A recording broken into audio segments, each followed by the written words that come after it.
Vegetarian Samosa by Corbin Townsend. History and culture of samosa.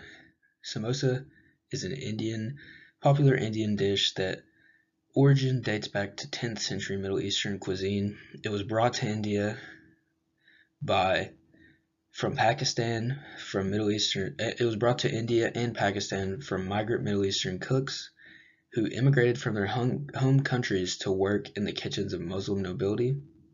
The first mention of samosa can be seen in early Persian texts that refer to it as sambasag, which is just another translated name for samosa. Originally, in the text, it was a small pie stuffed with mincemeat, almonds, walnuts, and spices. But the samosa that I tried was vegetarian, as the dish has evolved over time due to a multitude of factors. And the evolution of samosa has created more variety in the dish. Today, there are meat and vegetarian options for samosa.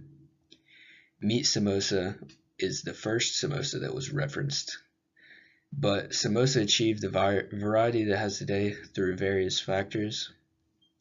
One of the factors is Muslim rule over North India stopped in the Middle Ages, and this changed the main religion of India from Islam to Hinduism, and this religion switch changed the eating habits of the Indian people from majority meat eaters to more vegetarian approach. Samosa is known as a snack that transcends the class system because the consumption of the food is known to be in all people's lives, from royal blood to the everyday average person, and it was eaten by all socioeconomic classes and seen as a day-to-day food in India. For the nutrient composition of samosa, vegetable samosa, from my research, has a very balanced nutritional profile, but the macronutrient that I'm going to specifically focus on is the food's fat content. According to a recipe I found online, the vegetable samosa has around 10 grams of fat per 2 servings of samosa, which are two decently sized samosas. And the samosa that I ate, however, was larger than the one in the recipe that I found, so I think that the fat content of the one that I ate would be generally higher, and the fat content of the samosa that you eat anywhere could be different based on who's making it and the ingredients used. The relationship to disease. Samosa is not the healthiest food as it is deep fried, but the Center for Science and Environment in India argues that samosa is relatively healthier than eating like a normal burger. And authentic samosa is very calorie dense, but also it is free of additives. And the food is made of ingredients such as refined wheat flour, cumin, boiled potatoes, peas, salt, chilies, spices, and vegetable oil. But the samosa that I ate only had potatoes and peas with a crisp outside that was deep fried. And from researching, homemade samosa is better than at a restaurant, as processed oils that restaurants use can contain fatty acids that can increase the risk of developing diseases in humans. The ingredients of the samosa that I consumed are referred to as a crisp turnover filled with mildly spiced potatoes and peas. And the best way to tell if peas are bad is by smell and also by look. So if they smell bad, or if you can see present mold, then the peas should be thrown away.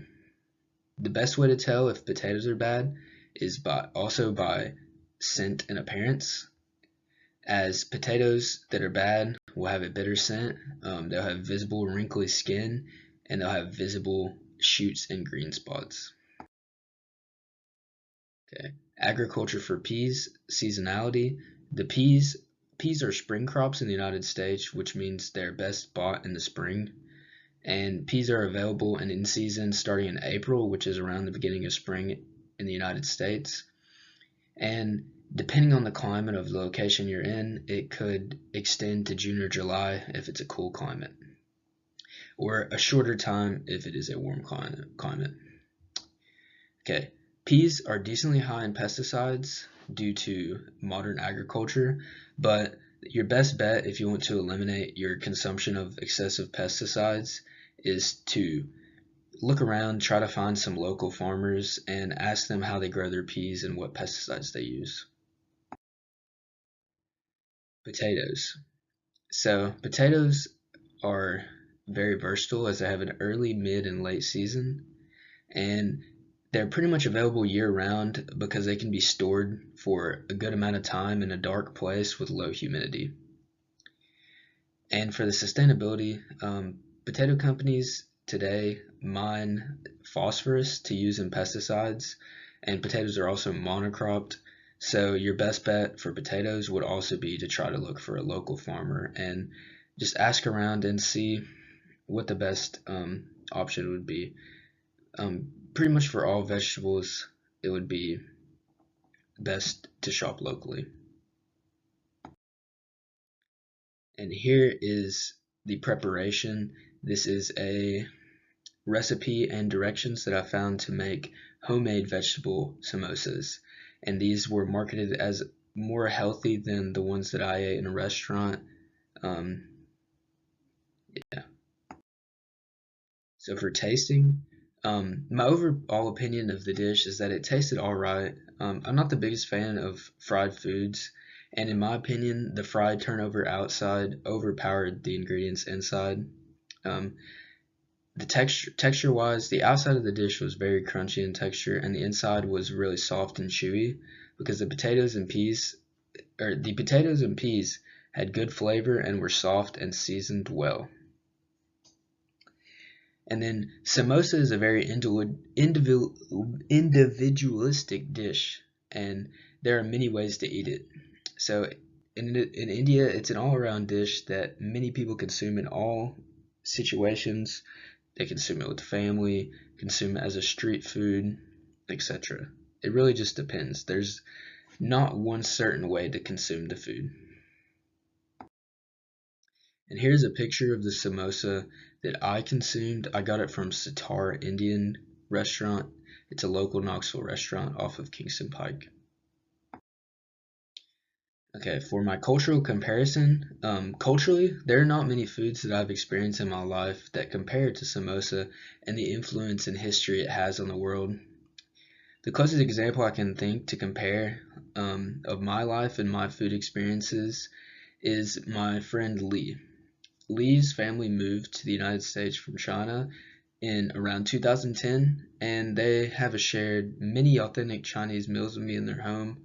And the thing that I can compare this samosa to best was her homemade vegetarian spring rolls, as were very similar, and they had a deep fried outside with some good vegetables filling on the inside. But they had a little bit of different shape, and they had different ingredients on the inside. And here are my references. Thank you.